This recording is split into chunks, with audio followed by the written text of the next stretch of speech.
This is a marionette made from a real human skeleton. Its bones are connected by over 100 screws throughout the body. The operator only needs to gently pull the strings, and this skeleton will begin dancing gracefully in the air. The scene is as eerie as the killer is cruel. Not long ago, police discovered a body in the park. The corpse had multiple comminuted fractures.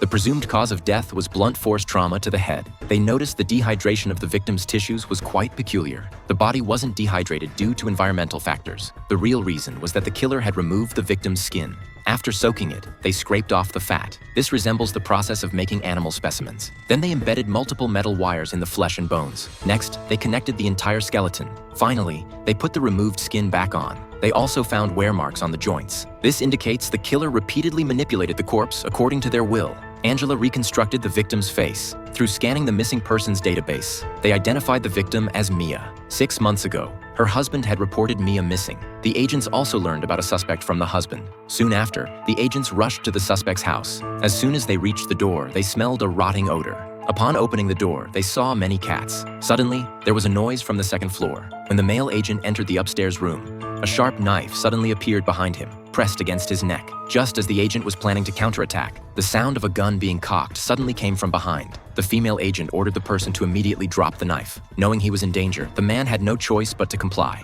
Unexpectedly, the female agent had only used her phone to fake having a gun. When police searched the house, they found cameras behind the curtains. This made them wonder if someone else was using them to monitor this man. In the interrogation room, the man readily admitted to killing Mia. When the analyst examined the diary contents, they suddenly made a new discovery. They directly stated that this man was not the real killer. Then he cut his palm, letting blood flow. Unexpectedly, the male suspect fainted immediately. It turned out the analyst remembered the man had hemophobia. That's why he was certain the person wasn't the killer. From this, the agents deduced that the killer chose Old Lee, someone easy to control, as a scapegoat. More importantly, when the police found the cameras, the devices were still transmitting footage. This meant the killer was watching all of the police's movements. At the same time, their identities had likely already been discovered by the killer. The man in the interrogation room dared not speak about the killer. He said if he revealed any information, the killer would immediately kill his cats. The next day, the suspect unexpectedly died in his cell. Now their only lead was gone. At this moment, the real killer was watching a video,